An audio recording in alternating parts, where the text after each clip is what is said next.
그런데 이 부활은 솔직히 안 믿어집니다. 이렇게 말한 분들이 많이 계셨습니다. 그것이 바로 오히려 솔직한 그 사람들. 오히려 그 사람이 부활의 은혜를 체험할 수 있습니다. 아니, 많은 성도들이 이것을 창피하게 감추고 있다는 사실입니다. 오늘 여러분 말씀을 듣기 전에 내 심령 가운데서 예수님이 다시 사신 것처럼 또 예수님이 살아나셨다는 사실이 믿어지지 않거든요. 또 내가 죽어서 또 내 예수 믿는 형제들이 죽었는데 부활할 것이다 믿어지지 않는다고 하면 우리가 회개하면서 다시 한번 내 불신앙을 점검해보며 주님, 나는 그 부활의 능력이 예수님이 부활한 사실이 또 내가 장차 부활한다는 걸 믿어지지 않습니다. 기도하는 것이 더 올바른 순서라고 생각합니다.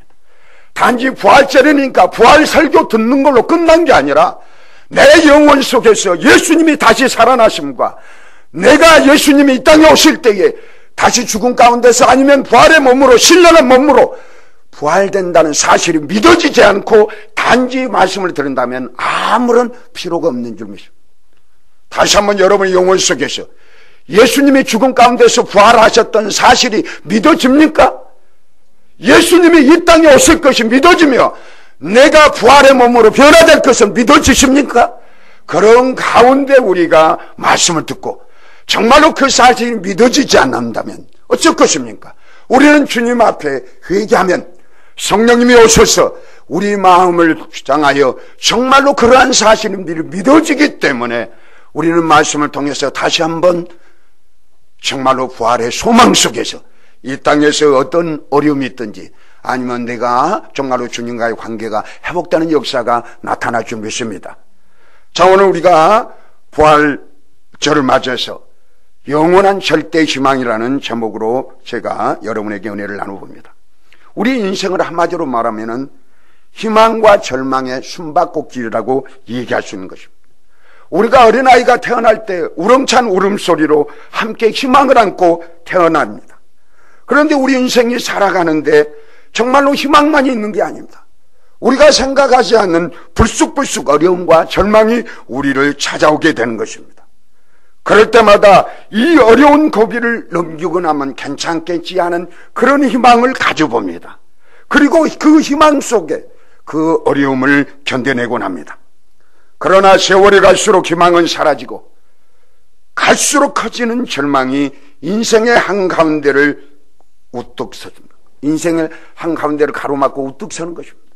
우리가 한번 다 내 자신을 되돌아보더라도 우리가 쉽게 인생이 우리 주님을 만나기 전에 인생 그 자체를 논할 때에 희망보다는 절망이 더 많은 비중을 차지하지 않는가 생각합니다. 우리는 어차피 인간은 늙게 되어 있습니다. 또 끊임없이 무서운 질병이 옵니다. 예기치 못한 치명적인 사고가 우리 앞에 놓여 있습니다. 그리고 마지막에는 바로 죽음이라는 그러한 절대 절망이 우리 앞에 놓여 있는 것이 바로 우리 인생입니다. 그래서 우리 인생을 한마디로 딱 표현한다고 하면 생로병사, 이것이 바로 모든 사람의 인생의 사이클일 것입니다. 그러나 우리 인생이 이것으로 끝나버린다면 얼마나 비참하고 허망하겠습니까? 정말로 절대 절망으로 우리가 끝나버린다면 우리는 너무너무 비참한 것이에요. 그러나 우리는 결코 우리의 인생이 이런 식으로 끝나지 않는다는 것을 성경을 통해서 알게 됩니다. 우리 하나님은 우리를 위해 죽음이라는 절대 절망에서 절대 희망의 출구로 나아가는 새 길을, 인생길을 열어놓으셨다는 거예요. 그 희망의 인생길의 출구가 무엇이냐? 바로 예수 그리스도가 나를 위해서 십자가에 죽으시고 나를 위해서 부활하셨다는 사실, 이것이 바로 새 희망의 출구가 되는 그러한 길이 된 것을 우리가 깨닫게 됩니다. 하나님 아들 예수 그리스도를 우리가 예수 그리스도로 믿으며 신앙생활하는 것이 바로 우리가 절대의 희망 속으로 들어가는 길이라는 것입니다. 이 시간 다시 한번 말씀을 통해서 그 귀한 길을 재발견하시기를 바랍니다. 영원한 절대 희망의 인생길을 걸어가는 여러분들이 되시기를 예수 이름으로 축원합니다. 오늘 본문 예수님께서 죽은 나사로를 살리는 사건이다. 너무너무 잘 아십니다. 우리 요한복음에 보면 기적의 사건이 7가지가 나옵니다. 그런데 오늘 이 죽은 나사로를 살리는 사건은 7번째 사건인 것입니다. 예수님의 공생의 최대의 사건이라고도 할 수 있는 것입니다. 이 말씀을 통해 우리는 인생의 절대 절망과 절대 희망을 우리는 볼 수 있는 것입니다. 나사로는 평소 예수님과 가깝게 지냈다는 사람, 우리가 요한복음 11장을 쭉 보다 보니까 이 나사로는 예수님과 평소에 친하게 지냈던 사이라는 것을 금방 알 수가 있습니다. 예수님께서는 예루살렘 근교에 베다니에 있는 마을에 살고 있습니다. 아니, 나사로가 베다니 마을에 살고 있습니다. 그리고 나사로의 누이가 둘이 있는데 마르다와 마리아라는 것입니다. 어느 날 나사로가 중병에 걸렸다는 정갈이 예수님에게 전달됐습니다. 절망했지만 그래도 아직은 다시 살아날 수 있는 희망이 있었습니다. 그런데 예수님이 베다니 마을로 오시는 동안 나사로는 그만 죽고 말입니다. 우리 한번 요한복음 11장 봐보죠. 11장 3절에 보니까 이에 그 누이들이 예수께 사람을 보내어 이르시되 주여 보시옵소서 사랑하시는 자가 병들었나이다. 지금 예수님이 나사로가 병들었다는 것을 일찍 소리는 들었습니다. 기별을 받았습니다. 연락을 받았습니다. 평상시에 가까이 지냈던 나사로가 죽을 병에 걸렸다는 것을 예수님이 듣고 아셨습니다. 그런데 우리 인간적으로 보면 바로 그 들은가 즉시 베다니 마을로 가서 안수 기도를 했으면 살아날 텐데 예수님은 바로 가시지 않고 이틀을 더 유하시더라. 6절에 보니까 자 봐봅시다. 나사로가 병들었다함을 들으시고 그 계시던 곳에 이틀을 더 유하시고, 예수님의 마음은 마르다와 마리아처럼 급하지를 않았습니다. 즉 나사로가 인간적으로 볼 때는 죽을 걸 또 다 알고 계셨습니다. 우리가 보면 인간들은 절대 절망에 놓일 수밖에 없는 것이었습니다. 예수님이 이제 이틀을 유하고 그 베다니 마을 나사로 집에 왔을 때에 그 절망의 분위기를 한번 봐보십시오. 완전히 모든 사람들은 절망 가운데 있었습니다. 이제 사람이 할 수 있는 것이라는 그저 장례식이나 잘 치러주고 유족들을 조문하는 것뿐이지 그것이 바로 우리 인간들이 해야 할 마지막 모습이었습니다. 오늘 11장 19절 볼까요? 11장 19절. 많은 유대인들이 마르다와 마리아에게 그 오라비의 일로 이문하여 왔더니 이렇게 말하고 있습니다. 많은 사람들이 나사로가 죽으니까 유족들을 위로하러 왔다는 것입니다. 또 33절을 봅시다. 예수께서 그가 우는 것과 그와 함께 온 유대인들이 우는 것을 보시고 심령의 비통이 여기시고 불쌍히 들어. 우리 인간들의 상황은 절대 절망 속에서 비통한 말씀, 우는 모습밖에 할 수 없는 거예요. 그 다음에 그러다 보니까 그 절망 가운데 있는 그 형제들이 어떻게 했습니까? 21절 봅시다. 21절 읽어봅니다. 시작. 마르다가 예수께 여짜오되 주께서 여기 계셨더라면 내 오라버니가 죽지 아니하였겠나이다. 절망 가운데 인간이 할 수 있는 것은 예수님이 늦게 오셨다는 것. 그걸 한탄할 수밖에 없고 원망할 수밖에 없는 그런 형편에 있는 것입니다. 또 요한복음 11장 32절 봅시다. 32절. 마리아가 예수 계신 것을 가서 뵙고 그 발 앞에 엎드리어 이르되 주께서 여기 계셨더라면 내 오라버니가 죽지 아니하겠느라 하더라. 아멘. 주님이 여기 계셨더라면 오라비가 아무리 큰 질병이 있을지라도 살아날 거예요. 왜 있습니까? 그들은 예수님과 친했기 때문에 질병이 치유되고 귀신들은 여러 가지 기적을 보았거든요. 그래서 예수님이 기도하실 때 이러한 역사가 나타나는 걸 알았기 때문에 예수님만 계셨더라면 우리 동생, 우리 오빠가 살아났을 텐데 예수님이 늦게 오셨기 때문에 우리 나사로가, 우리 오빠가 죽었지 않습니까? 이렇게 예수님을 원망하는 거예요. 그러면서 또 37절 한번 볼까요? 그중 어떤 이는 말하되 맹인의 눈을 뜨게 한 이 사람이 그 사람은 죽지 않게 할 수 없더냐 하더라. 이 사람도 알았습니다. 예수님이 나사로가 병들었을 때, 살아있을 때에 와서 기도만 해주면, 안수 기도만 해주면 분명히 안진병가 일어나는 것처럼 살았을 것이다. 그러나 이제 죽었기 때문에 절망이다, 끝났다, 이제 그 시체는 썩어질 것이다, 이렇게 포기 상태로 가는 것입니다. 사랑하는 성도 여러분, 이처럼 죽음은 인간에게서 모든 희망을 빼앗아 버립니다.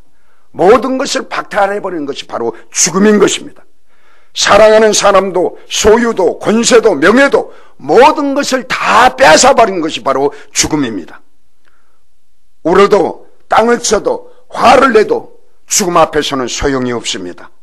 어떤 면에서는 많은 소유와 큰 권세를 가졌던 사람일수록 그 죽음이 더 억울하고 비참하다고 생각하는 것입니다. 그래서 동서고금을 막론하고 지위가 높은 사람일수록 특히 죽음의 문제를 해결하자 부단히 있었던 것입니다. 여러분 봐보세요. 지금도 마찬가지입니다. 돈 있고 지위가 있는 사람은 어떻게든지 건강하게 오래 살아보려고 발버둥치는 것입니다. 우리가 역사적으로 너무나 잘 아신 이 중국의 진시 황제, 불로초를 구해오라고, 그래서 자기가 장수해 보겠다고, 오랫동안 영원히 살아보겠다고. 그러나 몇 세에 죽었습니까? 49세에 죽고 말았다는 것입니다. 또 우리도 마찬가지입니다. 우리 인간은 누구나 마찬가지입니다. 죽음 없이 오랫동안 살아보려고 발버둥친 겁니다. 그래서 의학이 발전학입니다.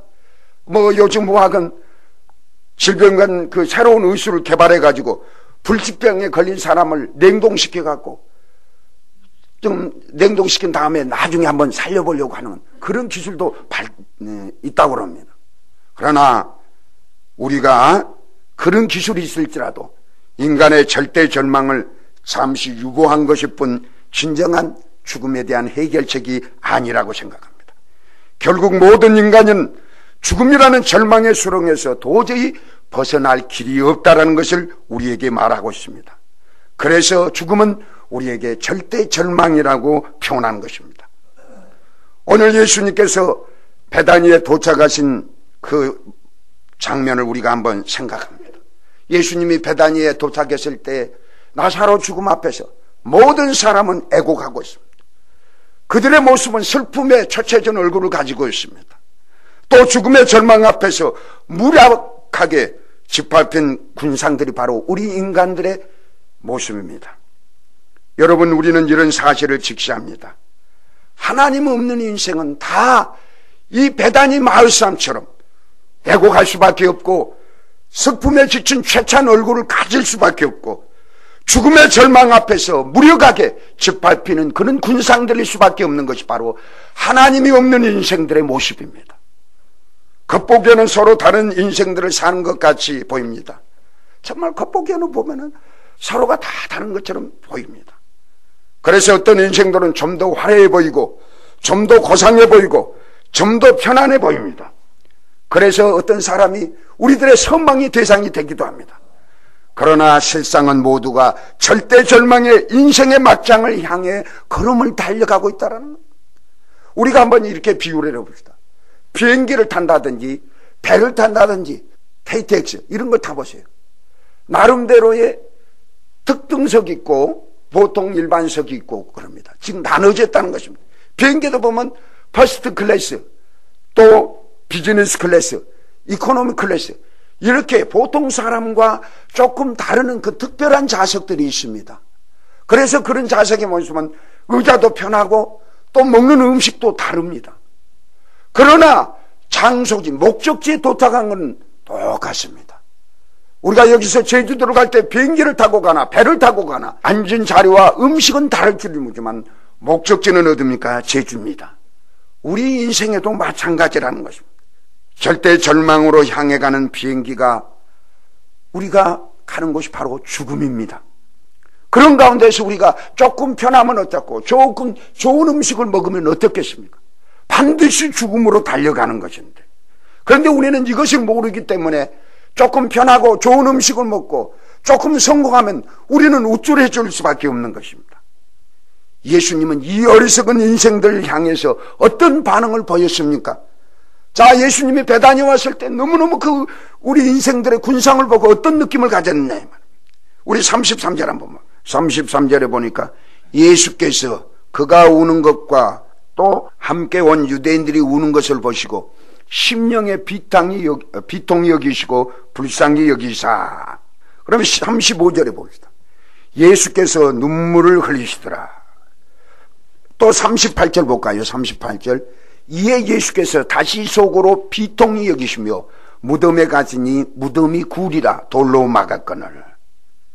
여기에는 즉 비통하게 하는 것, 예수님이 눈물을 흘렸던 것을 두 가지로 한번 해석해 볼 수 있습니다. 첫 번째, 체휼, 즉 긍휼한 마음입니다. 예수님께서는 하나님의 아들이지만 인성을 가지신 분으로서 인간의 고통과 슬픔을 공감하셨다는 것입니다.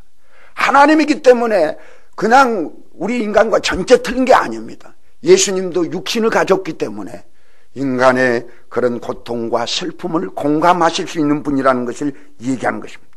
죽음이란 절대 절망 앞에 당하고 있는 인생들이 한없이 가볍게 여겨지는 것입니다. 그래서 눈물을 흘리셨던 것입니다.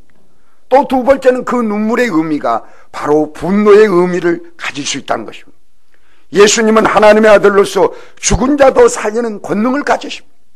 예수님은 나사로가 산다는 사실을 알았습니다. 죽고 썩어서 영원히 살릴 수 없는 게 아니라 예수님 당신은 생명의 주인이기 때문에 내가 기도하면 살아날 걸 알았습니다. 그럼에도 왜 울었을까요? 바로 그것이 우리가 무지함과 불신앙 속에 있는 그 베다니 사람들, 우리 인간들에 대한 분노라고 우리가 한번 생각해 볼 수 있다는 것입니다. 그리고 죽음을 가져온 죄와 마귀의 권세를 향해 분노하신 것입니다. 그러다 보니까 눈물을 흘릴 수 있다는 것입니다. 예수님은 그러한 체울과 분노의 모습으로 나사의 무덤으로 뚜벅뚜벅 걸어가십니다. 바로 거기서 절대의 절망이 절대의 희망으로 역전되는 드라마가 연출되는 것입니다. 예수님은 나사로의 무덤으로 가서 돌을 옮겨 놓으라고 명령하십니다. 39절 한번 보세요. 예수께서 이르시되 돌을 옮겨 놓으라 하시니 그 죽은 자의 누이 마르다가 이르되 주여 죽은 지가 나흘이 되었으며 벌써 냄새가 나나이다. 예수님께는 돌을 옮겨 나오라 하십니다. 그때 나사로의 누이가 마르다가 인간적으로 생각할 때 돌을 옮겨 놓은데 무슨 수양이 있겠습니까? 죽은 시체가 된 지 나흘이나 돼서 썩었습니다. 이렇게 표현을 하는 것입니다. 그리고 그때 뭐라고 그랬습니까? 41절 예수님께서 돌을 옮겨 놓으니 예수께서 눈을 들어 우러러보시고 이르시되 아버지여 내 말을 들으신 것을 감면. 마르다의 말에 귀에 기울이지 않으십니다. 예수님은 이 죽은 나사로가 산다고 표현한 것처럼 이제 잠에서 깨어날 것을 알았습니다. 당신이 기도하면 살아날 것을 알았습니다. 그러면서 41절에 이렇게 내 말을 들은 것을 감사합니다. 아버지여 내 말을 들으신 것을 감사합니다. 기도하십니다. 그럴 때 어떻게 됐어? 그리고 난 다음에 43절에 이 말씀을 하시고 큰 소리로 나사로야 나오라 이렇게 명령할 때에 죽은 나사로가 일어났습니다. 그러면서 몸에 배를 동인 채 걸어 나오는 놀라운 기적의 사건이 일어났습니다. 예수님은 사람들이 보는 앞에서 이 일을 행함으로 중요한 사실을 우리에게 교훈하고 있습니다. 첫 번째는 예수님이 생명의 주인이라는 사실입니다. 여러분, 예수님이 하나님이 여러분의 생명의 주인이라는 사실이 믿어집니까? 우리 요한복음 11장 25절 봅시다. 예수께서 이르시되 나는 부활이요 생명이니 나를 믿는 자는 죽어도 살겠고. 예수님이 우리 인생의 생명의 주인이라는 것을 우리에게, 요한복음 14장 6절도 이렇게 말합니다. 내가 길이요 진리요 생명이니 나로 말미암지 않고는 아버지께로 올 자가 없느니라고 이렇게 말하고 있습니다. 예수님 자신이 생명이라는 것입니다. 예수님은 인간의 생사화복을 주관하시는 분이라는 것을 우리에게 가르쳐주고 있습니다. 둘째는 뭐입니까? 예수님을 믿는 자는 죽어도 다시 살아난다는 사실입니다. 예수님이 완전히 죽었던 나사로를 살리신 것처럼 인간이 육체적으로 죽는다 해도 예수님을 믿으면 다시 살아난다는 것입니다. 여기서 나사로의 죽음에서 살아나는 것은 회생에 불과합니다. 즉 부활의 몸은 아닙니다.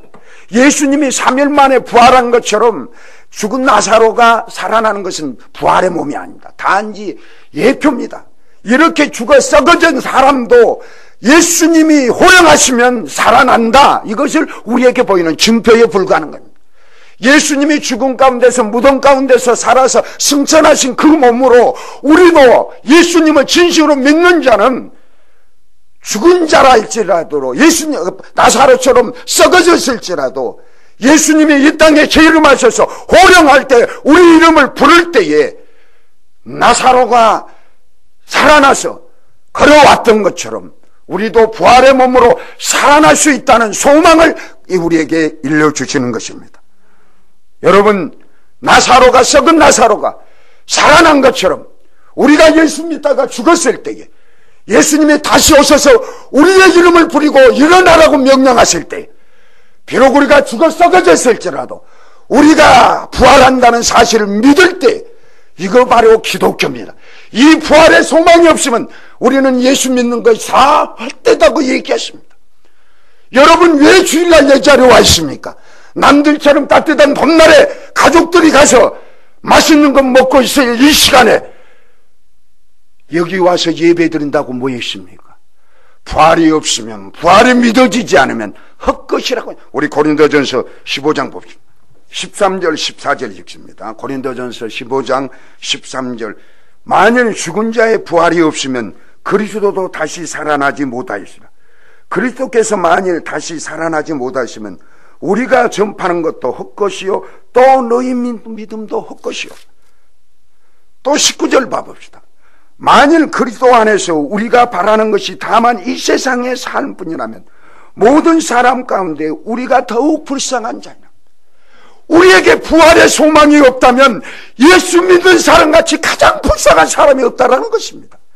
여러분, 부활의 소망이 있기 때문에 우리가 하나님 앞에 예배드리고 정말로 부활을 기념하면서 우리가 어떤 상황이 있을지라도 우리가 예수 믿고 어려움 가운데서 죽을지라도 비록 내가 가난하고 지금 병들어 있을지라도 부활의 소망이 있기 때문에 우리는 세상에 믿지 않는 일과 달리 이 자리에 나와서 하나님 앞에 예배드리고 다시 한번 말씀을 통해서 부활의 소망을 갖게 된 줄 믿습니다. 정말로 부활의 소망이 있다 하면 예수님이 이 땅에 오실 것이 믿어지게 되어 있습니다. 예수님이 이 땅에 오시지 않으면 영원히 썩어있는 몸으로 우리는 존재할 수밖에 없습니다. 부활의 소망이라는 것은 예수님이 이 땅에 오실 것을 전제하고 말씀하신 것입니다. 예수님이 이 땅에 오시지 않으면 부활이 없습니다.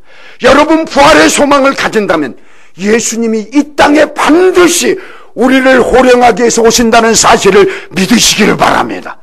이것이 부활의 소망을 가진 우리들의 모습입니다. 그런데 입으로는 부활의 소망을 가진다고 얘기하면서 부활이 믿는다고 하면서 예수님이 오실 것이 믿어지지 않으니까 우리는 깨어있지 않는 것입니다. 이 세상의 취해서 하나님의 영광보다는 세상의 영광을 쫓아가는 것이 우리들의 모습입니다. 사랑하는 성도 여러분, 정말로 썩은 나사로가 예수님이 나오라고 명령할 때에 걸어서 나왔던 것처럼 예수님이 3일 만에 죽음 가운데서 부활하신 것처럼 우리가 어떤 상황에 있을지라도 예수님이 이 땅에 오셔서 우리를 부를 때 우리는 부활의 몸으로 하나님께 영광 돌린다는 사실을 꼭 믿으시기를 바랍니다.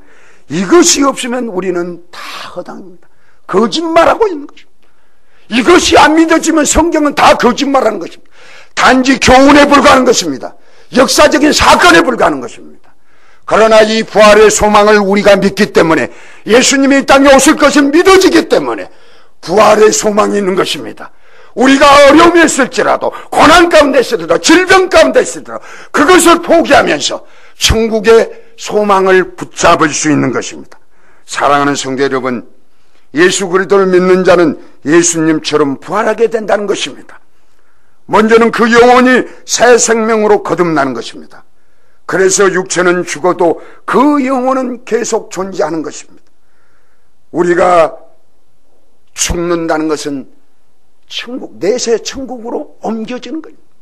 이 땅에서 천국으로 이사가는 것뿐입니다. 그래서 우리 예수 믿는 것은 죽음이 두려운 것이 아닙니다. 예수님이 재림하실 때 육체도 새로운 몸의 부활을 입게 된다는 것이 우리에게 얘기합니다. 나사로는 비록 다시 살아났지만 회생했지만 어느 시간대에 반드시 죽어서 지금 땅속에 있습니다. 그 회생과 예수님이 부활해서 승천하신 것과 또 예수님이 재림할 때 우리가 부활하는 이 몸은 틀리다는 것을 고린도전서 다시 한번 봅니다. 고린도전서 15장 42절부터 44절까지 죽은 자의 부활도 그와 같이 같으니 썩을 것으로 썩고 심고 썩지 아니할 것으로 다시 살아나며 욕된 것으로 심고 영광스러운 것으로 다시 살아나며 약한 것으로 심고 강한 것으로 다시 살아나며 육의 몸으로 심고 신령한 몸으로 다시 살아나느니 육의 몸이 있는 즉 영의 몸도 있느니라. 이렇게 쉽게 말하면은 우리가 예수님이 재림할 때 부활의 몸은 이런 몸의 상태가 아니다. 우리 인격성은 갖고 있대 우리 몸이 예수님이 신령한 몸으로 부활한 것처럼 우리가 알 수 없는 신령한 몸으로 부활한다. 만일 내가 불구자였다면 불구자의 몸으로 부활하면 얼마나 억울하겠습니까? 이 땅에서도 억울하고 여러 가지 불편했는데 예수님이 부활했음에도 불구하고 내가 불구자로 있다면 얼마나 억울하겠습니까? 그러나 우리가 부활의 소망이 있다는 것은 그런 몸으로 부활하지 않는다는 것입니다. 예수님의 몸으로 신령한 몸으로 부활한 것처럼 우리 몸은 신령하게 부활합니다. 내가 늙어서 죽었을지라도 정말로 우리 몸은 신령한 몸으로 우리가 알 수 없지만 우리 몸의 육체의 형태와 다른 몸으로 부활한다는 생각입니다. 그러니까 우리는 감사할 수 없고 그 부활의 소망이 있기 때문에 이 땅에서의 조금 어려움이 있고 이 땅에서 내가 불구자고 내가 불편할지라도 감사와 소망을 가질 수밖에 없는 것입니다. 사랑하는 성도 여러분, 이 모든 것이 바로 보증이 되신 분이 예수님의 부활이십니다. 예수님의 부활로 보증이 되지 않았다면 우리는 믿을 필요가 없는 것입니다. 그래서 우리 기독교는 다른 종교와 틀려서 예수님이 부활하여 보증을 심어줬기 때문에 우리는 감사할 수밖에 없고 예수 믿는 게 얼마나 복이라는 것을 우리는 정말로 하나님께 영광 돌릴 수밖에 없습니다. 다른 종교 세상으로 말하면 다른 종교도 다 선을 이루고 이 땅에서 잘되기를 위해서 기복을 위해서 기도하며 정말로 그들의 존재를 인정합니다. 그러나 우리 기독교의 가장 핵심은 예수님이 부활하셨다. 예수님의 무덤은 빈 무덤이다. 우리에게도 이 소망을 주신 것, 그렇기 때문에 감사하는 것입니다. 우리 고린도전서 15장 20절 다시 한번 읽습니다. 20절. 그러나 이제 그리스도께서 죽은 자 가운데서 다시 살아나 잠자는 자들의 첫 열매가 되셨다. 예수님께서 보증으로 첫 열매로 부활하셨다. 이것이 아니 그냥 부활해라 부활했는다 그것이 아닌 거예요. 반드시 부활의 보증을 예수님이 보이시고 난 다음에 예수님이 부활하여 승천하신 것처럼 너희들도 부활하니까 믿어라 이것입니다. 아멘. 그런데 우리는 이 사실이 안 믿어진다 이 말이에요. 안 믿어진 수도 있습니다. 그럴 때 우리는 하나님의 말씀을 붙들고 기도하시자는 겁니다. 주님, 나는 아직도 내 영혼 속에서 예수님이 부활한 사실이 안 믿어지고 내가 장차 이 땅에서 부활의 몸으로 다시 태어날 것이 안 믿어집니다. 주님, 내가 믿음 없습니다. 나에게 믿음을 주옵소서. 나도 정말로 예수님이 부활하시던 사실이 믿어지고 내가 어떠한 위치에 있을지라도 나도 장차 예수님이 이 땅에 오실 때 부활한 사실이 믿어집니다 하면, 그리하여 이 사실이 믿어지면 우리가 증인의 모습으로 나아갈 수밖에 없는 것입니다. 그런데 우리는 이 사실이 안 믿어집니다. 솔직히 말해서 이 사실이 안 믿어집니다. 그러니까 사람 앞에서 복음을 증가하지 못한 우리 사도행전 4장 봅시다. 사도행전 4장 19절 20절. 베드로와 요한이 대답하여 이르되 하나님 앞에서 너희 말을 듣는 것이 하나님의 말씀을 듣는 것보다 옳은 것 판단하라. 우리가 보고 들은 것을 말하지 아니할 수 없다. 여러분 너무나 잘 아신 내용 아닙니까? 예수님의 제자들이 예수님의 십자가에 돌아가실 때 도망갔습니다. 부인했습니다. 무서웠습니다. 겁났습니다. 그러나 예수님의 부활이 경험하고 성령이 임하자 이들은 담대해져 버렸습니다. 정말로 여러분 부활의 소망을 가진 사람은 담대할 수밖에 없는 것입니다. 그런데 그 사실이 안 믿어집니다. 노골적으로 우리 까놓고 얘기합시다. 안 믿어지는 거예요. 우리가 어떤 상황에 있을 때 내가 죽어도 부활한다는 소망이 생겨져 보세요. 믿어져 보세요. 우리는 이렇게 있을 수가 없는 것입니다. 밖으로 나가서 예수님을 증언할 수 있는 것입니다. 정말로 여러분의 마음속에 부활의 소망이 있으면 증인의 삶을 사는 것입니다. 증인이 뭐입니까? 입으로 그냥 증인한다고 증인입니까? 죽으신 것을 보았고 부활하신 것을 본 사람입니다. 우리 심령 가운데서 우리는 직접 눈으로 보지만 우리 심령 중에서 예수님이 나를 위해서 십자가에 죽으셨고 예수님이 부활한 사실이 믿어지는 것, 이것이 바로 증인의 삶입니다. 정말로 부활의 소망을 가지고 있는 자는 증인의 삶으로 나아갈 수밖에 없습니다. 아직도 내가 증인되지 못한다는 것은 내 영혼 속에 부활에 믿어지지 않는다는 것. 어떻게 해야 됩니까? 회개해야 합니다. 주님, 아직도 믿어지지 않습니다. 내 삶을 보니까 증인된 삶을 친구들에게 복음을 전하지 못하고 두려워하고 있습니다. 이것이 내가 부활의 소망을 갖지 못합니다. 이것이 우리가 신앙에서 해야 할 것입니다. 단지 이론으로 부활 아닙니다. 정말로 내 영혼 속에서 부활이 믿어진다면 우리는 증인된 삶으로 나아갈 수밖에 없습니다. 부활의 주님은 승리의 주님, 죽음과 사망을 이기신 분입니다. 우리 삶 속에 이 부활의 주님, 승리의 주님이 나와 함께한다면 우리는 이렇게 기죽을 필요가 없고 우리가 이렇게 나약한 모습을 보일 수 없습니다. 담대하게 자신감 있게 부활의 주님을 얘기합니다. 우리의 죽음이라는 것은 성경에 보면은 소망이라고 얘기합니다. 우리 잠언서 14장 보고 32절, 하나님 안에서는 죽음이 나쁜 게 아닙니다. 자, 14장 32절 한번 읽어보시길 바랍니다. 악인은 그 환난에 엎드러져도 의인은 그 죽음에도 소망이 있느니라. 아멘. 우리 예수를 믿는 의인은 죽음에도 소망이 있다는 것입니다. 죽음 앞에서 벌벌 떨지 말자는 것입니다. 왜? 부활하기 때문에. 아멘. 우리 요한계시록 14장 13절 한번 봅시다. 요한계시록 14장 13절. 또 내가 들으니 하늘에서 음성이나 가로되 기록하라. 자금 이후로 주 안에서 죽는 자들은 복이 있도다 하심에 성령이 가라사대 그러하다. 저희 수고를 그치고 쉬리니 이는 저희 행한 일이 따르니라 하시더라. 아멘. 주 안에서 죽은 자들은 어떻다고 그랬어요? 복이 있도다. 우리가 예수 믿고 언젠가는 죽게 되어 있습니다. 죽음 앞에서 벌벌 떨지 맙시다. 부활의 소망이 있으면 우리는 죽음도 포기할 수 있는 그런 믿음. 그래, 안 되면 우리는 기도하는 거예요. 안 되니까 기도해서 성령님 그런 믿음을 갖게 도와주옵소서. 그런데 믿어지지 않으니까 기도하지 않은 거예요. 솔직히 말해서 그런 사실 나 관계없어요. 그래서 죽음 병하면 벌벌벌 떨고 있는 거예요. 부활 소망 믿어보세요. 그래요, 나는 잠자러 갑니다. 주님, 내가 끝까지 한번 기도하다가 아니라 하면, 주님이 오라 하면 나는 잠자러 가겠나이다. 이런데 우리는 그러지 못합니다. 왜 그렇습니까? 안 믿어진다는 소리예요. 우리 영혼 속에는 불신하고 있다는 소리예요. 문자적으로는 아는데 안 된다는 것은 즉 그거는 믿지 않는다는 소리입니다. 여러분, 우리 학생들도 한번 점검해 보세요. 부활의 소망 믿어집니까? 우리 부활의 신앙에, 이렇게 부활의 소망을 가진 신앙의 자세는 어떻게 해야 됩니까? 첫 번째는 어떤 고난 중에도 희망을 잃지 않고 믿음을 지켜야 합니다. 많은 사람들이 고난 나오면은 늘상 얘기했지만 피하려고만 합니다. 도망가려고 합니다. 하나님 원망합니다. 나 이렇게 해보려고 했는데. 그것이 바로 부활의 소망을 가진 자의 모습이 아니라는 것입니다. 부활의 주님은 오늘 또 살아계셔서 성령을 통해 우리와 함께하여 승리하게 해주십니다. 부활의 주님은 승리의 주님이심을 우리는 믿으시기를 바랍니다. 정말로 승리의 주님이 부활하신 것처럼 우리 삶 속에 이런 고난이 없을지라도 그 부활의 주님을 의지하면서, 성령님을 의지하면서 나아갈 때 반드시 우리의 삶을 승리하게 만들어줄 줄 믿습니다.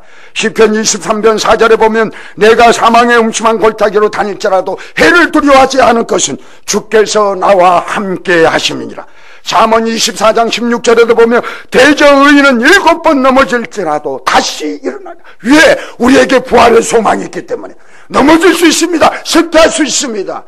좀 뒤처질 수 있습니다. 그러나 승리의 주님이 함께한다고 믿어지면 우리는 7번 일어설 수 있는 부활의 소망 속에서 그러한 신앙으로 나아가야 됩니다.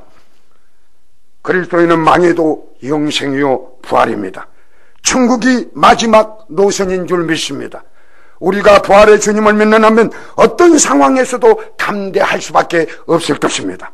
그러므로 어떤 일이 닥쳐도 믿음의 밧줄을 우리는 놓지 말으셔야 됩니다. 주님이 재림하셔서 나의 이름을 부르시는 그날까지 우리는 승리의 주님을 붙들어야 됩니다. 승리의 주님을 붙든다는 뭐입니까? 기도해야 한다는 것입니다. 기도하지 않는 건 믿지 않는 것입니다. 우리 중고등학생들은 여러분 공부하면서 정말로 시간 없는 줄을 알아요. 그러나 부활의 주님을 믿는 사람은 기도하는 사람이요, 기도하지 않는 자는 거짓말하는 자요, 하나님의 말씀이 안 믿어진다는 사실. 여러분 어떤 공부 잘하고 못하고 이거 중요한 게 아닙니다. 승리의 주님을 붙들게 되면 주님이 지혜 주실 줄 믿습니다. 승리하게 됩니다. 또 우리 그 부활의 주님을 믿는 신앙이 어떤 신입니까? 세상의 유혹을 이기고 거룩한 삶을 지향해야 하는 것입니다. 부활의 소망이 있는 사람은 세상 것이 시시해진 것입니다. 천국이 더 좋은 것입니다. 부활의 소망이 있기 때문에 세상의 것에, 물론 세상 것도 필요하죠. 그러나 거기에 전적으로 매달려서 거기에다 많은 시간 투자한 게 아닙니다. 그런데 우리는 부활의 소망이 안 믿어지기 때문에, 부활이 안 믿어지기 때문에 영적인 것보다는, 천국의 것보다는, 하늘의 것보다는, 신령한 것보다는 이 땅의 것을 추구하고 나아가는 것입니다. 그리고 이 땅의 죄악 속에서 여전히 살아가. 내가 천국에 보험료를 놨으니까 언젠가는 천국에 갈 것이다. No, 아닙니다. 정말로 부활의 소망을 느끼고 체험하지 않고 내 마음속에 부활의 소망은 천국 갈 수 없습니다. 천국 간 시민은 반드시 이 땅의 죄를 미워하게 되어 있습니다. 세상의 유혹을 이겨내려고 하나님을 의지하며 기도하는 사람입니다. 그렇다고 해서 현실을 도피하라는 것이 아닙니다. 우리가 부활의 소망을 가진다는 자는 승리하는 주님이 있기 때문에 이 땅에서 더 열심히 일합니다. 나에게 준 것을 책임을 지기 위해서 하나님을 의지하며 나아가는 자가 바로 부활의 소망을 가진 자입니다. 그러나 피하고 도망가고 싫어하고 이런 사람은 그 속에 부활의 주님이 없습니다. 믿지 않는다는 소리입니다. 막연하니 기도한다고 된 게 아닙니다. 우리는 최선을 다해서 여러분의 주어진 일을 해야 합니다. 이것이 바로 부활의 주님을 믿는 우리들의 모습입니다. 다시 오실 주님을 믿는 자들은 이 땅에서 다시 오실 주님을 맞이하면서 최선을 다하는 자의 모습입니다. 사랑하는 성도 여러분, 정말로 우리 영혼 속에서 예수님이 부활한 것처럼 부활에 믿어집니까? 그러면 여러분의 일에 최선을 다하시기를 바랍니다. 셋째, 부활의 주님을 믿는 자는 주님을 위해 수고하고 헌신하는 거예요. 우리 고린도전서 마지막으로 한번 찾아봅니다. 고린도전서 15장 57절 58절 다 우리 큰소리 읽습니다. 우리 주 예수 그리스도로 말미암아 우리에게 승리를 주시는 하나님께 감사하니 그러므로 내 사랑하는 형제들아 견실하며 흔들리지 말고 항상 주의 일에 더욱 힘쓰는 자들이 되라. 이는 너희 수고가 주 안에서 헛되지 않은 줄. 정말로 주 안에 있다고 생각하면 여러분의 세상권, 육신적인 것, 정력적인 것뿐만 아니라 주님 안에서도 일할 수 있는 자, 주의 영광을 위해서 내가 어떻게 시간을 내볼까, 이렇게 수고하는 수 있는 사람입니다. 이 수고가 우리가 하나님 나라에서 예수님 나를 부를 때에 헛되지 않을 것이라는 걸 믿어지는 자. 그런데 주님이 이러는 나 몰라라 하고 내 정욕을 위해서 모든 것을 투자한다면 그분이 과연 부활의 소망을 가진 자입니까? 한번 말씀대로 비춰봅시다. No. 그러면 우리가 한번 자신을 판단해 봅시다. 여러분 주님을 위해서 얼마나 헌신했습니까? 수고했습니까? 정말로 내가 이 땅에서 헌신한, 주님을 위해서 헌신한 수고가 하늘의 상급으로 와질 것을 믿어집니까? 아니면 내가 부활의 소망을 갖지 못하고 부활을 믿지 않는다는 소, 예수님이 다시 오실 거고 예수님이 하늘에서 나에게 상을 주신다는 건 믿어지지 않는다는 소리입니다. 그럴 수 있습니다. 오늘 말씀을 통해서 우리는 한 걸음은 회개하면서 다시 한번 우리에게 부활의 소망을 주옵소서, 부활의 능력을 주옵소서. 예수님이 부활한 것처럼 우리가 부활해야, 정말로 우리가 주님 안에서 내 남은 여생 헌신할 수 있도록 좀 축복해 주옵소서. 이것이 바로 우리의 기도가 될 줄 믿습니다. 옛날에 프랑스 한 병사가 전쟁터에서 부상을 당해서 다리를 절단하게 됐습니다. 군의관이 다리를 잃어서 안 됐다고 말하자 이는 이렇게 얘기했다고 합니다. 내 다리는 잃은 게 아니라 조국을 위해 바친 것입니다. 그렇습니다. 우리의 건강, 우리의 젊음, 우리의 물질, 재능이 다 사라진다 해도 주를 위해 헌신하면 영원히 남는다고 말하고 있습니다. 사랑하는 성도 여러분, 우리는 영원한 절대 희망의 주인공들이 됩니다. 어떤 절망의 상황 속에도 천국과 부활의 소망을 가지고서 승리하는 저와 여러분이 되어야 될 줄 믿습니다. 다시 한번 우리 한번 회개하면서 기도하겠습니다. 우리 진심으로 한번 큰 소리로 통성으로 한번 기도합니다. 한번 2분 동안만. 정말로 내가 오늘 말씀을 듣다 보니까 내가 부활을 믿지 못했습니다. 하나님, 이것이 불신한 것입니다. 내가 부활을 믿었더라면 증인된 삶을 살 것이고 정말로 주의 영광을 위해서 살아갔을 텐데 나는 그러지 못하고 여전히 이 땅의 것에 매여서 이 땅의 것을 위해서 살았습니다. 내 영혼 속에서 거짓말한 자였습니다. 불신하겠습니다. 주님 얘기합니다. 주님 불쌍히 여겨주옵소서. 한번 우리 주여 일창으로 통성으로 기도합니다. 주여, 오 주님, 우리가 주님 말씀 앞에서 얘기합니다. 주님 말씀 앞에서 얘기합니다. 주님, 우리 영혼 속에서 하나님을 믿지 못했습니다. 부활의 예수 그리스도를 믿지 못했습니다. 단지 이론으로만 알았습니다. 주님, 우리를 불쌍히 여겨주옵소서. 우리 영혼 속에 아직도 부활의 소망이 없습니다. 예수님이 부활한 것처럼 우리가 부활된다는 것을 믿지 않았습니다. 주님이 불신앙을 주님 앞에 얘기합니다. 주님 용서하여 주옵소서. 하나님 믿음 없음을 용서하여 주옵소서. 아니 그리하여 정말로 다시 한번 우리가 부활의 소망을 붙들게 도와주옵소서. 이 땅에 담대히 살아가게 하소서. 이 땅에 죄를 싫어하고 죄를 싫어하고 거룩한 사람으로 바뀌어지게 도와주시고 주님을 위해서 수고하고 헌신하는 삶으로 바뀌도록 인도하여 주옵소서. 정말로 우리 영혼 속에서 오직 주님만을 의지합니다. 오 주님 감사합니다. 오 천국을 소망합니다. 부활을 소망합니다. 주님 역사하여 주옵소서. 오 주님 감사하며 우리 주 예수 이름으로 기도드리옵나이다. 아멘.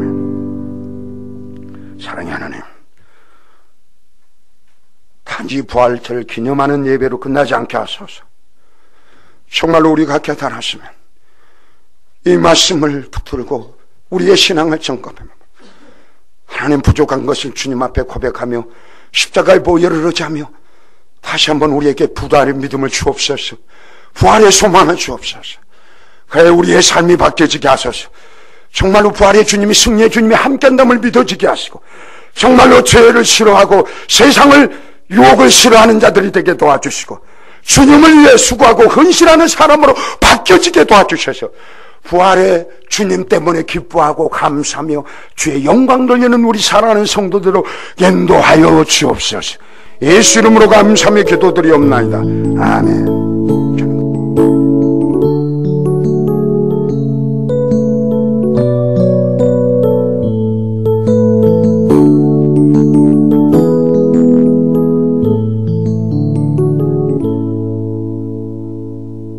우리 하나님께 영광 감사합니다.